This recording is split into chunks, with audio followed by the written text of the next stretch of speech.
Olá, começa agora mais um Mochileiro Podcast direto do nosso estúdio no terceiro piso do Teresópolis Shopping. O tema hoje, vida de atleta, motivação, superação e espero inspiração para você também sair do sofá e de repente mudar a sua vida. Meu convidado, Mauro Gaspar, atleta do ciclismo de Teresópolis. Primeiro, Mauro, muito obrigado por ter aceitado o convite para esse bate-papo aqui no nosso Mochileiro Podcast. Obrigado, Marcelo. É um grande prazer estar aqui com você nesse ambiente aqui para falar um pouquinho da minha história, um pouquinho das minhas atividades como ciclista, contar um pouquinho das minhas experiências. Acho que vai ser bem bacana. Bom, Mauro, hoje quem te vê pedalando por aí, logicamente já identifica que é um atleta, um cara dedicado, mas a maioria das pessoas não tem ideia de como começou o esporte na sua vida. Quando é que entrou o ciclismo? Como é que foi esse início? Marcelo, antes de mais nada, eu tenho o esporte na veia desde criança, né? Sempre quando... as minhas brincadeiras eram todas voltadas para esporte. Futebol de rua, no colégio jogava handebol, voleibol e tudo que poderia parecer que estava relacionado ao esporte, até basquete, mesmo com essa altura toda que eu tinha, eu jogava. E foi uma coisa natural.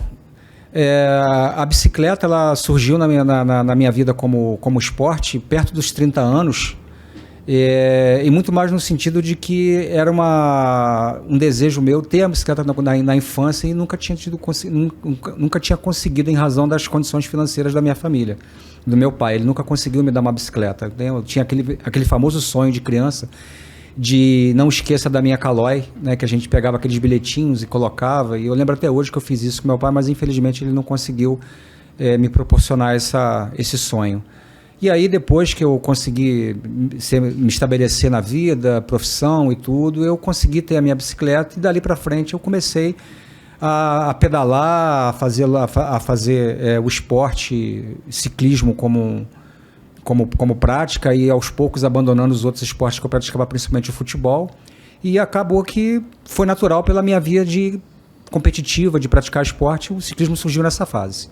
E acabou virando a atividade realmente que você passou a se dedicar de verdade, né? Nesses primeiros anos, foi subindo, foi escalando, como é que foi essa...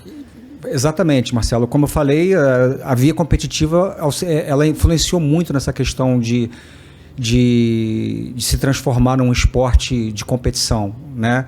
E aí eu comecei a treinar, os pedais foram ficando cada vez mais longos, cada vez mais sérios, e eu conhecendo as pessoas do meio, aqui na cidade, inclusive, várias pessoas já estavam no ciclismo, dentre elas o Mozart Catão, o Alexandre Oliveira, que são pessoas que, né, acredito que a maioria das pessoas que conhecem um pouco o montanhismo e ciclismo sabem de quem eu estou falando, o Bombril e tudo, e aí a gente... começou a praticar o esporte, e aí surgiu as primeiras competições e aí foram aparecendo os primeiros resultados que, se não fossem pódios, sempre foram resultados que estavam ali beliscando um quarto, um quinto lugar, e aí foi até o momento em que eu consegui pegar o meu primeiro pódio, e aí peguei o gosto pela coisa e não larguei mais. A veia competitiva realmente picou o Mauro. Agora, detalhe, né? Hoje a gente vê tecnologias diversas aí para as bicicletas, aliás, bicicletas com preço batendo lá em cima, só que lá atrás, no seu começo aí, no começo de muita gente, que bicicleta era, né? Bicicleta de cromo, alumínio, para quem não tem ideia, a galera que pedala hoje, que vai ali na São Cristóvão, por exemplo, tem uma diversidade de bicicleta, antigamente não era assim não, né? Era muito restrito, Marcelo. A gente, para poder ter uma bicicleta de um nível um pouco maior, o investimento era muito alto, e mesmo às vezes quando você tinha condição de bancar o investimento, você não achava equipamento. E realmente as bicicletas elas eram ou cromole, né, que a gente chama também de cromo molibdênio, ou então de alumínio. E assim foi durante vários anos. E eu lembro até, não me recordo exatamente o ano que foi, mas a primeira bicicleta de carbono que apareceu na cidade foi minha, uma Trek 9800, onde eu comprei essa bicicleta lá na Barra, na antiga Bike Tech que tinha lá, e foi a primeira bicicleta de carbono que surgiu na cidade. Mas era uma coisa muito, muito sofisticada e muito pouco acessível comparando aos dias de hoje. Hoje é muito fácil você ter uma bicicleta de carbono ou até uma bicicleta de um nível um pouco mais elevado. E agora, mesmo com saudosismo, eu falo por experiência própria, porque eu coleciono bicicleta antiga, curto essas mountain bikes dos anos 80, 90 e tudo mais. Monaretas, né? Monaretas e afins, agora não tem nem comparação. Eu tenho uma Mongoose Hilltop, que eu comprei tem uns 2, 3 anos, na época eu não tive condição de ter, e eu acho ela uma sensacional para a época. Só que quando você anda nela com freio V-brake e tudo mais, imagina você fazendo trilha, competindo com essas bikes aí, sem suspensão, apesar do cromo ali ser um pouquinho mais maleável, um pouquinho melhor. É dureza, era no braço, né? E o freio, o Marcelo, quando eu comecei a pedalar, não era nem ainda o V-brake, era o cantilever. Era o freio cantilever. Quer dizer, quando surgiu o V-brake, já era uma evolução enorme e você só encostar o dedo na manete e a bicicleta já parava. E realmente, até a gente não tinha as opções que a gente tem hoje em relação aos equipamentos. Raras eram as bicicletas que tinham suspensão. O custo da suspensão era 60, 70, 80 milímetros, no máximo, mesmo assim, as 80 milímetros já eram muito evoluídas. Enquanto hoje a gente tem nas bicicletas que a gente anda hoje de cross-country ou então até de própria maratona, já são bicicletas com suspensão de 120 milímetros, com 34 milímetros de canela. Antigamente era tudo muito fino. A espessura do garfo da suspensão era a mesma espessura do garfo de uma bicicleta que de hoje de road bike. Então, realmente, naquela época não é uma questão de saudosismo, mas quem andou naquela época e conseguiu passar por todo esse período de transformação, de evolução, é realmente uma história bonita e é bem bacana você relembrar esses momentos. Agora, você foi naturalmente crescendo no ciclismo, foi praticando, foi trocando de bicicleta, mas junto disso tudo, né, além da bicicleta, tem a questão da dedicação, do treino. Como é que é a sua rotina? Eu vejo que às vezes você posta lá na rede social para sair de casa 4 e pouca da manhã. Como é que é a sua rotina de treino hoje? Que acredito que seja mais ou menos que você vem praticando ao longo desses anos até aqui, né? Então, Marcelo, foram 2 momentos que teve com relação à bicicleta, né? Só para poder abrir um parênteses. Até por volta de 1990, 1991, no máximo 92, onde eu parei nesse momento, pedalei até esse momento, com essas bicicletas todas antigas, e dali até 2009, mais ou menos, né? 99, perdão, 99. Eu pedalei até esse momento, e de 99 até 2009 eu abandonei o esporte. Vou dizer abandonei, mas existia um hiato aí entre esses 2 períodos, que foi o momento que eu me dediquei para poder fazer a minha faculdade, né? O momento que você acaba se dedicando para fazer outras atividades, e foi o momento que eu fiz a minha faculdade. Em 2009 eu voltei, e aí voltei a escalar tudo novamente, aquilo que eu tinha construído lá atrás, e aí já com uma evolução maior, que são as bicicletas que a gente tem hoje, uma evolução completamente diferente, com outro aspecto, né? E aí, de lá para cá, eu consegui estabelecer uma rotina de vida, até pela questão de você já estar com uma cabeça mais formada, já tem família criada, filhos e tudo. E aí você consegue estabelecer uma rotina mais fixa. Hoje a minha rotina, às vezes, é acordar às 4 da manhã, 4h30 eu já estou na rua para poder fazer o treino. E isso tudo é realmente fruto de muita dedicação, de muito objetivo, e principalmente por gostar, não é por obrigação. Eu costumo dizer que a gente não faz por obrigação, e sim por opção. Então, é opção minha de levantar cedo, me dedicar para poder chegar ao nível que eu cheguei até hoje. É até importante você falar dessa questão de você adequar a sua agenda para você fazer o treino, ou vamos falar para fazer o que você gosta de fazer, né? Porque às vezes quando a gente fala especificamente treino, parece que é uma coisa muito rígida, muito técnica, mas como você mesmo disse, tem que ir além disso, né? Tem que eu gostar. E muita gente às vezes fala assim, vamos pedalar, vamos fazer uma atividade, vamos subir uma montanha, não tenho tempo. Você adequa ao seu tempo, né? Eu acredito que você tem um horário que você entre no trabalho mais cedo, então vou ter que acordar mais cedo para poder manter o meu ritmo de atividade em dia, né? Exatamente, Marcelo. É tudo uma questão de planejamento, de prioridade, de dedicação e de realmente fazer aquilo que para você é importante, que você gosta.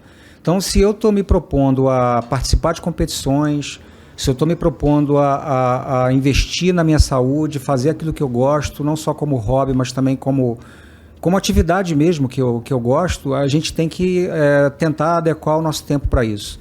E como eu tenho eu tenho a minha atividade de trabalho, né, e tenho que cumprir o horário, cumprir com as minhas obrigações, e cumprir com aquilo que a empresa que eu represento, ela me pede para que eu faça, que eu tenho que entregar, eu tenho que adequar o meu tempo para isso, para que eu possa também fazer os meus treinamentos e fazer os meus pedais para poder fazer tudo isso que eu gosto. Então, essa questão do horário, não posso hoje 4 horas, amanhã eu posso às 5, hoje eu não consegui fazer 2 horas, amanhã eu faço 1 hora, não deu para ir pela manhã, mas eu acho que é importante para isso tudo você planejar a sua semana para que você possa realmente se enquadrar o teu treino dentro daquela semana que você fez.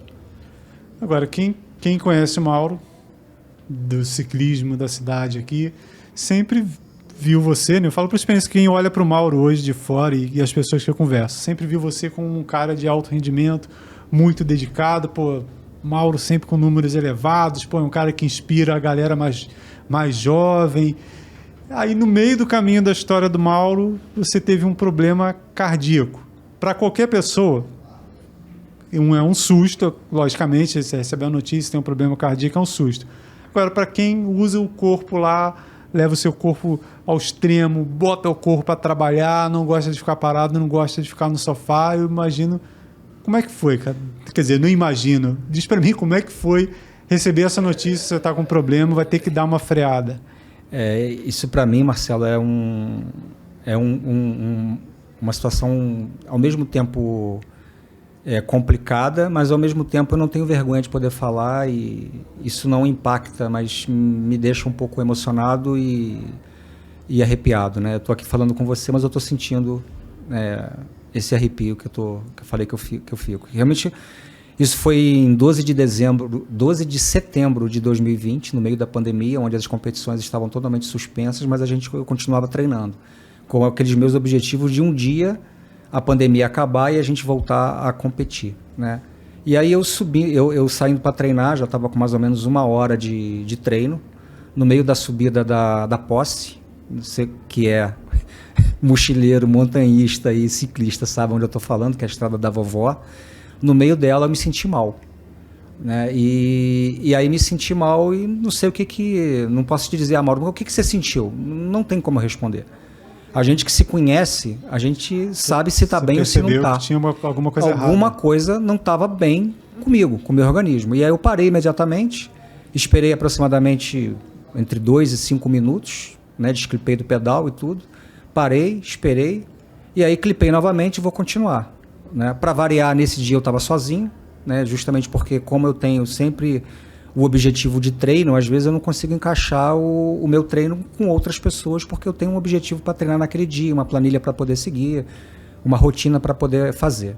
E aí, na hora que eu clipei novamente, que eu fui rodar o pedal, não deu meia volta, eu falei assim, não é o dia, eu vou para casa porque eu não estou legal. E aí eu voltei, desci a Posse, novamente, fui pedalando e eu senti que eu fui perdendo a minha força.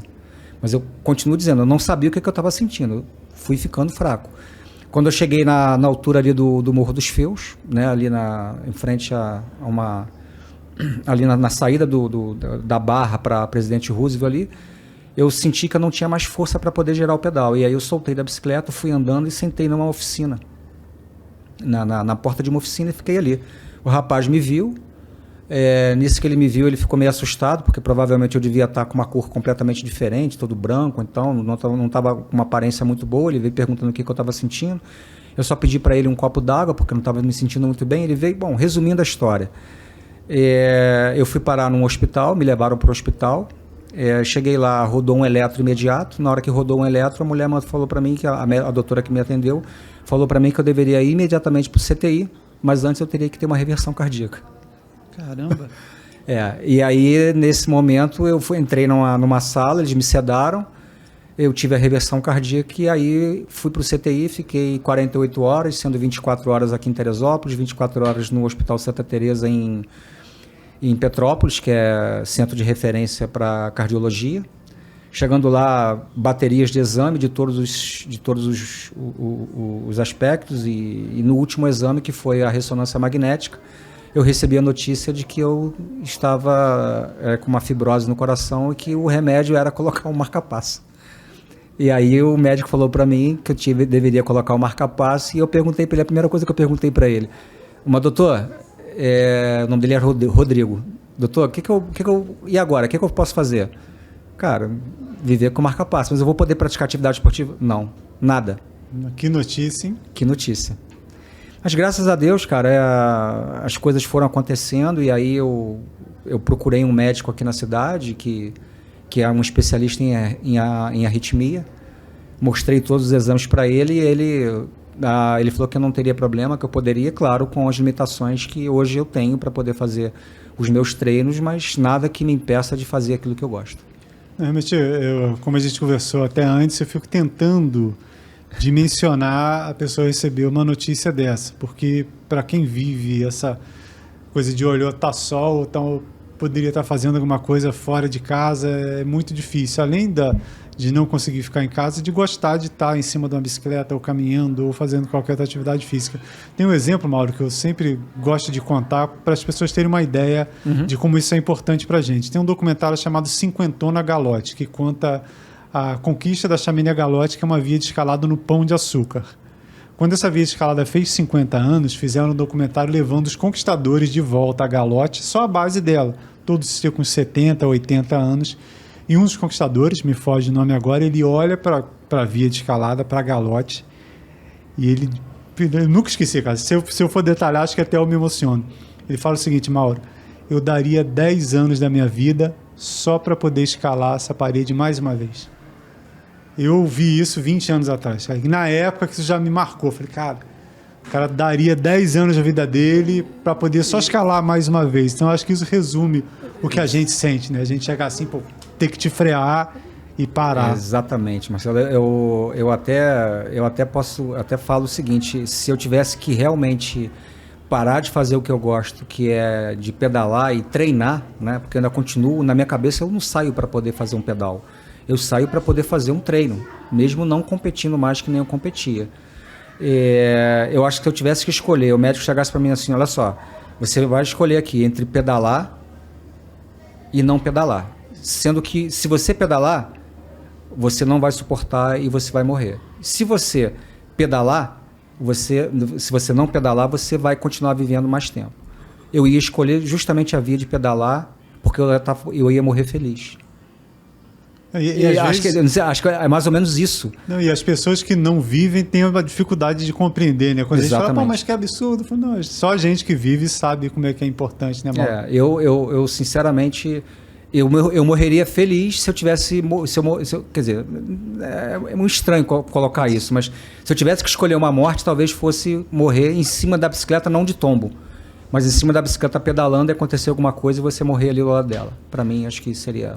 Agora, depois dessa notícia de 2020, marca-passo, o que mudou na sua rotina de treino, nas provas? Como é que você vive hoje com essa nova fase do Mauro Gaspar?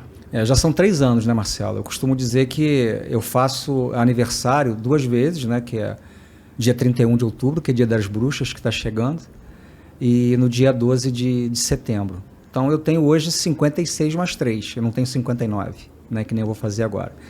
Então, essa é a primeira coisa que mudou para mim. Em relação ao esporte, como eu te falei, eu continuo fazendo os treinos, no entanto, numa intensidade menor e, consequentemente, acaba sendo num ritmo de esforço, num tempo, numa quilometragem que não é aquela que eu gostaria, mas eu me sinto satisfeito e me sinto realizado por estar continuando a pedalar e ainda fazer isso de uma forma que muitas pessoas hoje não conseguem. Eu não levo isso como uma espécie de eu sou o cara que está, mesmo depois de um marca-passo, está pedalando 60, 70, 80, 100 quilômetros durante 3, 4, 5, 6 horas e por isso eu sou melhor do que outras pessoas. Não, eu levo isso no sentido de que para poder incentivar essas pessoas e que é possível você mesmo, você tendo algum tipo de problema, você poder buscar alguma coisa que você gosta para poder fazer. Tá? Então, eu diminuí, não faço mais competição, apesar de ter participado de outras 3 competições depois desse episódio, mas foram competições muito mais no sentido de expandir o meu limite, não de superar os limites. A gente falou um pouco sobre isso aqui, não é o momento da gente tratar desse assunto, é uma coisa mais para frente. E no sentido também de conseguir alcançar o meu objetivo, que era terminar. Eu tenho outros objetivos agora que não são mais as competições, né?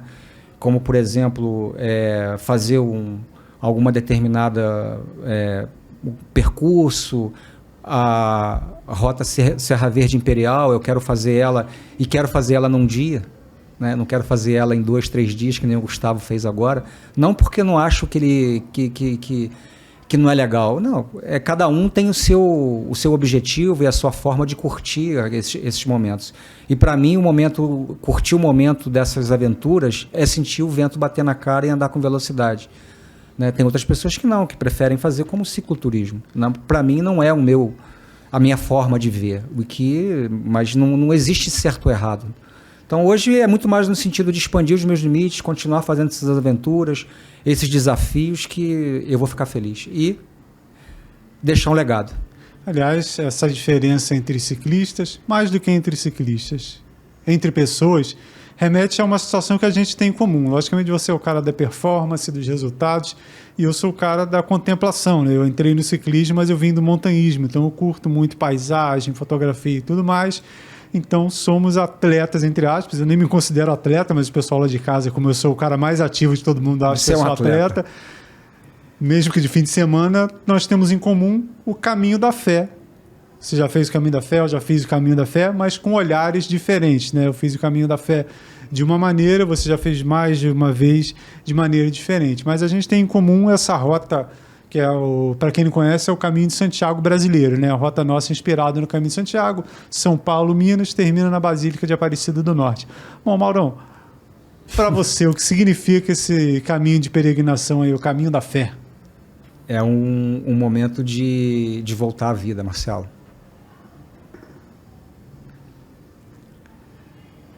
Desculpa, cara. O caminho da fé, se você não fez...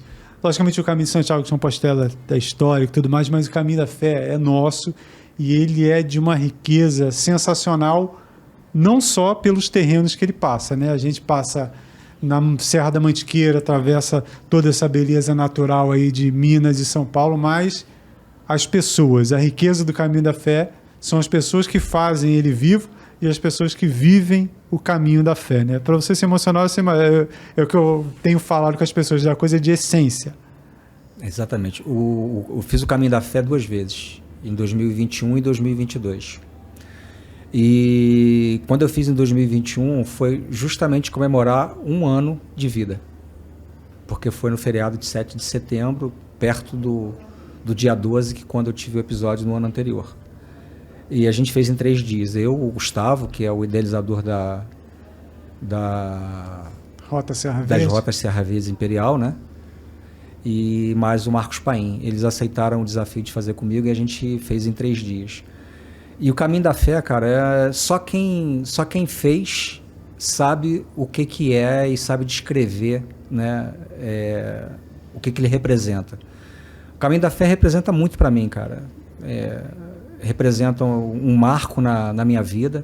Eu tinha vontade de fazer ele antes de acontecer isso que aconteceu comigo, mas ele depois que aconteceu, ele se tornou muito mais importante para mim, né? E as 2 vezes que eu cheguei em Aparecida, no ano de 2021 e no ano de 2022, foram momentos inesquecíveis, cara. No primeiro ano, a minha família estava lá me esperando, eu não sabia, né? Eles foram para lá. E aí, quando eu me deparei lá na Basílica, eles estavam lá, meus netos, minha esposa, meus filhos. Os meus companheiros sabiam que eles iam estar lá, né? Eu até achei estranho na semana, porque eles não estavam falando comigo direito. Eles já estavam para lá e eu não sabia. Já estavam viajando. Eu viajei e eles foram logo depois que eu saí, né? Então, fizeram uma surpresa para mim que realmente é inesquecível. E o caminho da fé, cara, é uma coisa que marca para a vida de qualquer pessoa, tá?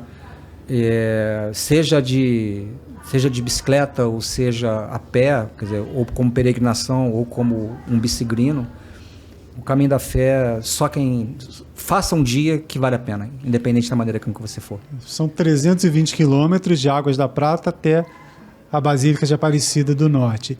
Mais uma coisa que eu costumo falar também com as pessoas, Mauro, independente do caminho da fé, do caminho de Santiago, da estrada imperial, tudo que você vai fazer, vá de coração aberto, para viver experiências, para trocar experiências. E o caminho da fé, como a gente encontra muita gente com essa energia, com essa sensação que a gente busca viver, acaba sendo mais rico, né? A gente encontrar tanta gente diferente, mas ao mesmo tempo parecida, né? Cara, o Caminho da Fé ele traz muitas recordações dos lugares que a gente passa, das pessoas que a gente conhece, e você só vê pessoa boa. Você só vê pessoas que realmente estão ali porque são pessoas que têm alguma coisa para doar para você. Que seja somente, cara, um sorriso. Que seja somente um bom dia, sabe? E você é um momento que mesmo que você faça junto com os seus amigos, com 5, 6, 7, 8 pessoas, então só com um companheiro, você está fazendo você e Deus. Mesmo você tendo companheiros. Acho que a melhor e maior companhia é Deus. Mesmo eu tendo feito o caminho de uma forma diferente da que você fez, que foi, né, que nem você falou, a questão do cicloturismo, que você gosta de contemplar e tudo, a minha contemplação ela existiu, mas era de uma outra forma. O meu objetivo era, como eu falei, eu gosto de sair para andar de bicicleta, mas para sentir o vento no rosto e andar com velocidade. Então eu tenho, inclusive, um desejo de voltar no Caminho da Fé. Eu inicialmente, quando eu comecei a fazer, eu queria fazer ele uma vez por ano e registrar isso no corpo. Eu ainda não consegui registrar ainda. Eu quero fazer as tatuagens, né? Eu quero fazer a tatuagem do Caminho da Fé e colocar os anos que eu fiz ali. Eu fiz 2021, 2022. Eu queria fazer todos os anos até a hora que eu aguentasse. Infelizmente, esse ano de 2023 eu não consegui ir, mas da próxima vez que eu for, eu quero fazer em 2 dias. Primeira vez em 2021 eu fiz em 3, sendo aproximadamente 100 km por dia. No segundo dia eu fiz, no segundo ano eu fiz em 4 dias, porque eu fui com outros amigos, que foi maravilhoso também. E daí agora na próxima eu tenho a vontade de fazer em 2 dias, que seriam 140, 150 ou 160, cada um, porque cada um fala que é 300, outro fala que é 310, outro fala que é 290. O que importa é que você sai de Águas da Prata e chega em Aparecida. Então eu quero fazer aproximadamente 150 km por dia e chegar em Aparecida em 2 dias. Em 2 dias. E sobre tatuagem, para quem me conhece de perto, quem não conhece, eu tenho uma que é uma seta, que é o símbolo dos caminhos de peregrinação. Começou no Caminho de Santiago, a seta amarela, e é o símbolo também do Caminho da Fé, que é o de orientação. E eu tenho os números aqui, Mauro. 934 é a distância do Caminho de Santiago, 690 do Caminho da Fé. Porque você pegou o ramal de Franca. O ramal Franca, foi o ramal mais distante. Eu já tenho outros números para colocar aqui. A minha ideia é ir colocando os números das minhas cicloviagens, mas essa sua do ano também é muito interessante, porque isso tudo junto é uma outra situação que eu ia encaixar aqui na conversa, porque vai chegar um momento, você, eu, qualquer pessoa, que a gente vai ter que parar. Vai chegar um momento que o corpo vai falar 90, 100, não sei com que idade. Segura, porque já é hora de dar uma descansada, você não tem mais essa disposição. Mas e a memória que a gente construiu, né? Eu, toda vez que eu olho para essa seta aqui, às vezes quando eu tenho alguma dúvida, quando eu tenho alguma preocupação, ela está aqui para me indicar o caminho. O Caminho de Santiago me deu uma nova vida e a seta está aqui, não mira ela para um lado e vai. E essas experiências que a gente vive, mais do que marcadas de tatuagem, é para a gente chegar lá na frente, né? Quando você sentar naquela cadeirinha, imagine você, Mauro, aniversário de 80 anos, com a família, todo mundo foi embora, você senta na cadeirinha da sala e fecha o olho e lembra os 80 anos para trás, né? Isso que a gente tenta fazer, né? Isso é o que realmente a gente espera que aconteça com a gente, né, Marcelo? Porque isso tudo que a gente está fazendo é um investimento na nossa vida. É um investimento, né? Não sei se você já viu um recorte de um vídeo comparando uma pessoa de 80 anos que fez atividade física no fim da vida dela e uma pessoa de 80 anos que não fez atividade física. Né? Não sei se você já viu esse vídeo. Ainda não. Depois exatamente uma pessoa que a pessoa que investiu na saúde dela praticando esporte, ela consegue amarrar um sapato. A outra pessoa ela não consegue amarrar um sapato e aí tem uma atividade paralela a essa que demonstra que ele não consegue amarrar o sapato e tem que fazer uma outra coisa, depende de alguém para poder fazer, né? Depois se eu achar isso, eu vou te mandar. E é exatamente isso, a gente quando chegar com 80 anos, a gente ter saúde, principalmente mental, para poder recordar isso tudo que a gente fez ao longo da vida, que são coisas boas, são coisas que são marcantes para a gente, para as pessoas que a gente gosta. E, cara, volto a falar, que fique como legado para as pessoas que se inspiram em mim, do jeito que você falou. Eu até fico contente de ouvir isso de você, que existem pessoas que se inspiram na minha história, porque realmente você ter a condição de inspirar outras pessoas a fazer coisas boas para si próprio e para as pessoas que estão ao teu lado, eu acho que é interessante demais. Acho muito bacana. Ainda sobre o caminho da fé, Mauro, ele tem vários momentos icônicos aí, seja dos lugares, seja das pessoas. Primeiro, sobre os lugares. Para você, qual é a serra mais bonita? Para mim, a minha opinião, Serra do Caçador é inesquecível. Não sei se é porque eu passei lá numa manhã muito bonita, gelada, aquelas nuvens, um tapetinho de nuvem bem baixo lá no final da serra, levinho. Foi muito marcante para mim a Serra do Caçador, depois de Estiva. E para você, qual trecho do Caminho da Fé é mais marcante, mais enriquecedor? Para mim, a Porteira do Céu. Para mim, a Porteira do Céu. Muito bonita. O caminho é aquela estradinha estreita, quase que uma estrada que passa um carro só. Agora já tem lá em cima o manto de Nossa Senhora, que foi construído recentemente. Não sei se você já viu as fotos. Antigamente não tinha. Eu peguei tanto o ano que estavam construindo como o ano que já estava construído. E para mim, a porteira realmente é icônica para mim.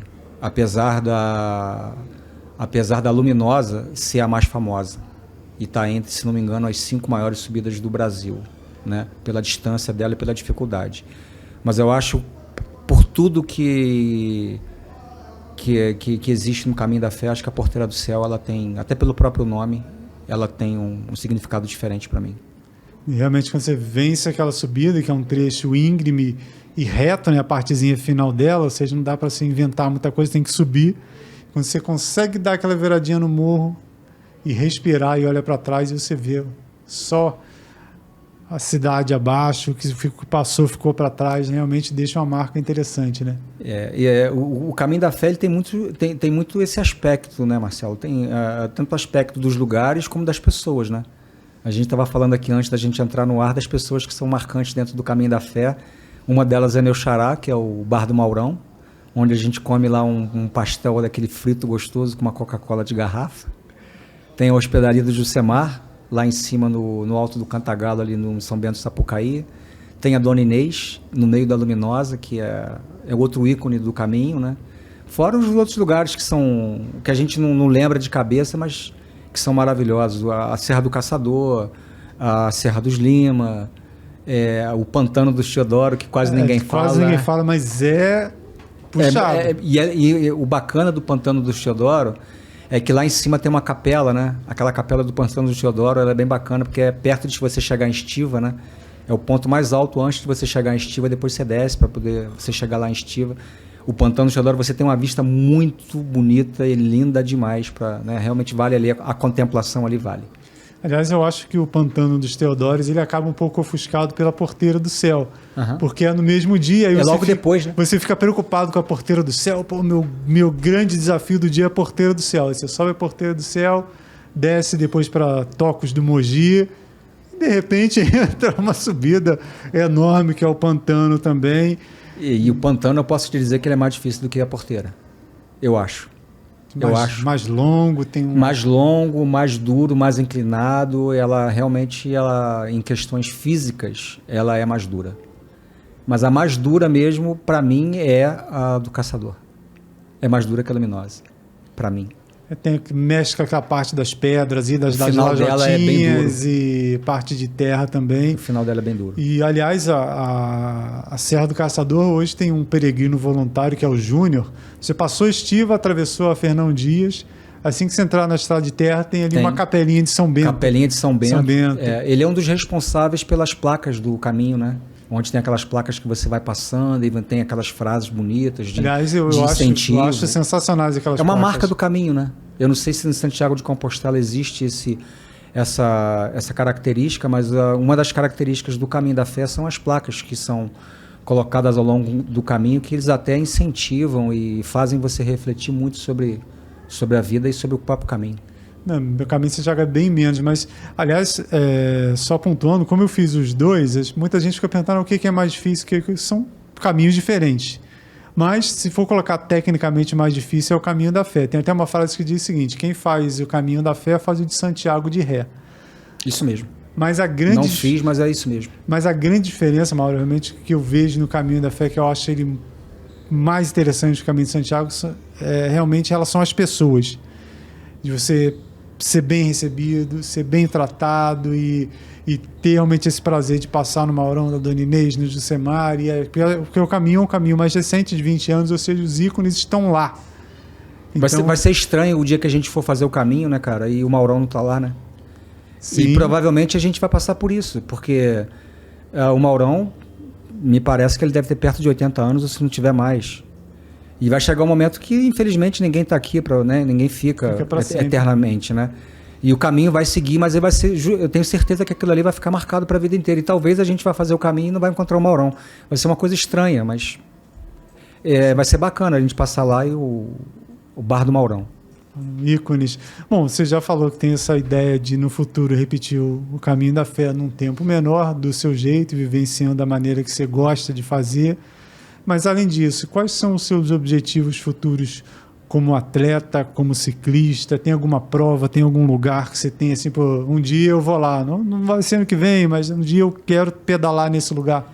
Eu tenho vontade, como eu te falei, não tenho mais a questão da competição em si, de preencher, né, de alcançar um pódio, de vencer uma corrida, mesmo depois de ter acontecido o que aconteceu em 2020, eu ter participado esse ano de uma prova aqui na região, que foi lá no Vale do Cuiabá, no sítio São José, no Bike Park São José, você deve conhecer, né? E teve lá o Gran Giro, e aí eu fui participar e fiquei em primeiro. Caramba! mesmo tendo acontecido isso. E essa competição, para mim, ela marcou muito, né? Porque foi a primeira competição que meus netos foram comigo. E eles me viram eu chegando de bicicleta, e isso para mim era uma coisa que eu queria. Talvez tenha sido o momento mais bonito para mim de toda a minha vida esportiva, de competição e tudo mais. Eu consegui ver a minha terceira geração, né? Porque tem a segunda geração, né? A minha segunda geração, porque não sei se vai aí, primeira sou eu, segunda minha filha, então terceira, netos. Isso aí, terceira geração dos meus netos me verem chegando lá, eu pedalando, e depois ainda me verem ainda no alto do pódio como campeão da categoria. Mas eu não tenho mais essa veia, né, de participar de competição. Posso participar de alguma outra, mas sem muito objetivo, mas eu não deixei de ter a veia competitiva. E essa via competitiva faz com que você tenha alguns objetivos para poder fazer. Dentre eles, eu quero fazer alguns desafios, fazer o Caminho da Fé novamente. Eu tenho vontade de fazer o Caminho da Luz, a Rota da Luz. Você já deve ter ouvido falar, que sai dali de São Paulo e vai até a Basílica também. Tem um aqui também no interior de Minas, que eu esqueci o nome, que é conhecido também. Caminho dos Anjos, talvez? Não sei, é de peregrinação também, tá? Passa pela estrada de trem da Zona da Mata, é bem bacana. E tem um outro no sul também, que é lá onde tem a Estrada dos Anjos. O Vale Europeu. O Vale Europeu. Mas essa eu me devo também, porque é um ícone do cicloturismo Vale Europeu. Exatamente. E fora isso, eu tenho alguns desafios pessoais que eu quero fazer até aqui dentro da cidade, né? Eu já tenho uns 2 anos que eu tenho vontade de fazer um evento aqui beneficente, né? Para poder arrecadar seja brinquedo. Pensei em fralda geriátrica também, porque a gente sempre vê algum evento beneficente no sentido de você arrecadar brinquedo para criança, né? Mas eu tenho vontade de fazer um evento beneficente no sentido de trazer alguma coisa para os idosos, né? Que são muito carentes em relação a isso. Eu tenho vontade de subir a Serra das Hortênsias durante 6 horas sem parar. Isso está no meu planejamento poder fazer. Tentei fazer o ano passado, não consegui. Pode ser que esse ano eu não consiga. E aí esse é um dos objetivos que eu tenho mais recente. A Serra das Hortênsias é a BR-495, liga Teresópolis, Itaipava. Até conversando com o Juliano aqui, o Marcos Juliano, é uma serra espetacular, né? A gente vê, às vezes, logicamente, Tour de France é outro nível, outro patamar de brincadeira, mas não fica atrás, não. Quando olha para os cenários dela, remete a esses locais dessas provas lá de fora também. Exatamente. Né? O meu objetivo é subir durante 6 horas, sem parar e sem tirar o pé do pedal. Sobe, Desce, sobe, desce durante 6 horas. Esse é o meu objetivo. Vou lá fazer foto, porque eu não vou fazer essa... Aí se realmente isso acontecer, eu vou convidar algumas pessoas para em algum momento subir um pedaço comigo para poder me ajudar, incentivar e tudo, e também fazer o movimento, né? A gente não tem aí o Deolindo aí que faz 24 horas correndo para arrecadar alimento e tudo. Eu acho que é um bom exemplo que a gente deve seguir. Você falou aqui desse momento dos seus netos assistindo você aqui no Vale do Cuiabá, que foi muito emocionante, e eu já vi nas redes sociais aí você pedalando com um dos netos, ou mais de um, não lembro, mas leva para outro tema importante, que você sabe que você é exemplo para muita gente do esporte, é legal, é importante, mas como é que é esse exemplo dentro de casa? O que você procura levar para os netos aí para tentar inspirar, não só fazer ciclismo? Eu acredito que você queira que ele ficaria muito feliz se eles fossem atletas do ciclismo, mas se eles forem para outras modalidades ou tiverem sucesso na vida em outras situações, é o que importa. Mas como é que é deixar esse exemplo dentro de casa? É um desejo, né, Marcelo? Acho que é um desejo de qualquer pessoa que esteja relacionada ao esporte ou que não esteja relacionada ao esporte, mas que tenha uma outra geração que você faça parte dela, né? No caso dos meus netos, é muito bacana de ver, e eu que incentivei eles, eu que dei a primeira bicicleta, o Bernardo, que é o mais velho, eu dei a bicicleta sem rodinha, dei para o outro também, que é o Samuel também, mas o Samuel acabou não indo muito para esse lado, mas o Bernardo foi. E aí agora já tem o outro, que é o Arthur, que também já está andando também sem a rodinha. E isso é muito bacana, porque eu quero, quando eu chegar lá, que a gente comentou aqui, que eu vou estar sentado na cadeirinha, lá com aqueles meus 80 anos, eu quero com 80 anos estar numa bicicleta elétrica pedalando com eles pelas trilhas de Teresópolis. Entendeu? E se eles vão ou não seguir o ciclismo, é uma outra coisa. Mas o que eu acho que é mais importante é você deixar o legado no sentido de que é alguma coisa saudável, ensinar eles que eles devem seguir um caminho, o caminho do bem, né? E o esporte tem muito disso. O caminho da solidariedade, o caminho do compartilhamento. A bicicleta ensina muito mais do que simplesmente a ser um esporte. Talvez seja uma atividade que ela tem várias vertentes, né? E uma dessas vertentes é o esporte, mas existem outras. Então, é claro que eu quero que eles pratiquem o ciclismo como esporte. Mas se não praticarem como esporte, que aprendam alguma coisa no ciclismo, como viver em sociedade, como investir na saúde, como fazer amizades, ser solidários, ter amizades. A dedicação do treino é uma dedicação que você leva para a vida, né? Ter objetivos, né? O ciclismo ensina muito isso, o esporte ensina muito isso. E aí tira dos caminhos que não são aqueles que a gente gostaria que os nossos filhos e netos e as pessoas que a gente gosta sigam, né? Que a gente quer que eles sigam o caminho do bem. Ainda mais nos dias de hoje, né? Além dessa preocupação, logicamente, com a parte ruim da vida, de violência e tudo mais, a gente tem uma geração hoje que está tendo um pouquinho mais de dificuldade de praticar esporte por conta dessa facilidade da tecnologia, do celular, do tablet e tudo mais, né? Então, você ter essa experiência de olhar para o mundo lá fora é muito mais colorido, é muito mais bonito, né? É importante. Levar para esse lado também, Marcelo, mostra que as coisas não são fáceis do jeito que as pessoas acham que são, né? E o ciclismo, ele ensina muito a questão da disciplina, a questão de você realmente ter foco, de você realmente ter um objetivo, né? Nada vem de mão beijada. Todos os pódios que eu consegui, todos os resultados que eu alcancei foram fruto de muita dedicação. Assim como hoje a minha posição dentro da empresa que eu trabalho, né? Então as coisas não vêm de graça.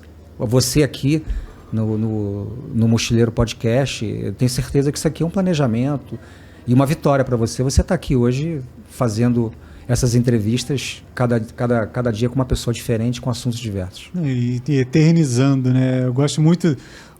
Eu penso uma coisa seguinte, Mauro, levando para a vida de modo geral, acho que às vezes as pessoas ficam frustradas porque não tem isso, ou não tem aquilo, ou está vendo a pessoa que ele considera que, entre aspas, se deu bem na vida, mas sem entender a essência disso tudo. Mas o que é se dar bem na vida? o que é conquistar. E, além disso, mais importante que isso, eu sempre falo isso, dentro da sua profissão, dentro da sua área, o que você está fazendo para deixar o lugar que você vive melhor, né? E no jornalismo, nesse trabalho com a comunicação, importante é isso, a gente poder mostrar uma boa informação, contar boas histórias e eternizar tudo isso, né? Então, a gente acaba realmente registrando aí uma Teresópolis até diferente. Aliás, uma coisa legal, Mauro, do jornalismo local, da mídia local, é a gente poder contar as nossas histórias às pessoas da cidade. Porque, logicamente, vai pegar o montanhista referência e não sou eu no Brasil ou no mundo. O ciclista referência não é o Mauro, é o Avancini, no mundo, no Brasil, aliás, né? Mas aqui na cidade, pra gente, o cara do esporte é o Mauro, é o Todinho, é o Gustavo Alves, é o Marco Giuliani. Então, a gente mostrar gente da nossa cidade que se destaca tanto quanto lá fora, eu acho isso sensacional, né? Porque às vezes o pessoal fica só olhando para fora e esquece de olhar para cá, né? É muito bacana isso, cara. Realmente é legal você sair na rua e as pessoas te reconhecerem, não porque são só seus amigos, mas também reconhecerem porque você está fazendo alguma coisa que impactou elas de alguma forma e esse impacto é positivo, né? Bom, Mauro, mountain bike ou road? Lama ou asfalto? De forma objetiva, mountain bike, off-road, né? Mas se tem pedal, vou nos dois, mas a preferência é a MTB. Bom, e para a gente encerrar, eu acho que quem acompanhou desde o começo viu toda essa história sendo construída aqui, a resposta está meio óbvia. Mas, juntando isso tudo, resumindo, para você o que é o ciclismo, o que representa para você o ciclismo, a bicicleta? Vida. A palavra que resume é vida. A bicicleta, como eu falei, ela tem vários aspectos, né? O aspecto do transporte urbano, a questão da saúde, a questão da disciplina, a questão das amizades, da questão da mobilidade urbana e por aí vai, né? Mas tudo isso se resume, né? Vai para um funil e esse funil é a vida. Para mim é isso que representa. Valeu, Mauro. Muito obrigado aí pela entrevista. Espero que tenha inspirado você a sair do sofá, se superar, às vezes se passar por uma adversidade, igual o Mauro passou aqui para um atleta, daquela notícia mais que bombástica, mostrar que há caminhos diferentes. Então, procure o seu caminho. E outra coisa que eu costumo falar, não precisa ser na bicicleta, no montanhismo. Isso é o que motiva a gente, é o que deixa o Mauro feliz, é o que me deixa feliz. Mas pode não ser o que você. Eu costumo dizer, o Marcelo, as pessoas, né, não precisam fazer o que eu faço de levantar às 4 horas da manhã. Mas procurem fazer alguma coisa que seja bom para você, de uma atividade física que vai realmente, você no futuro, você vai agradecer por ter feito aquilo e você vai conseguir ter uma vida melhor. Então não precisa fazer o que eu faço, mas faça alguma coisa. Vou fechar com uma frase, Mauro. Aliás, eu esqueci de comentar isso. Que eu aprendi no caminho da fé. Aprendi no caminho da fé. É uma das plaquinhas do Júnior de Estiva. E que eu nunca esqueci e que hoje é quase um mantra para mim. Viva o que te faz feliz. Essa é a mensagem que eu quero deixar nesse filme. Viva o que te faz feliz, faça o que te faz feliz. Que é isso que vai te manter de pé anos e anos e anos, e a hora que você parar por algum motivo, vai continuar te mantendo com a cabeça em dia e viajando sempre. Obrigado, Marcelo. Valeu, Maurão. Próximo Mochileiro Podcast, o que será que tem? Montanhismo, escalada, conservação ambiental? Fique ligado, porque são temas que têm tudo a ver com a nossa Teresópolis e que temos aí aqui na cidade pessoas diversas, sempre com um trabalho sensacional, e serão entrevistados por aqui. Valeu!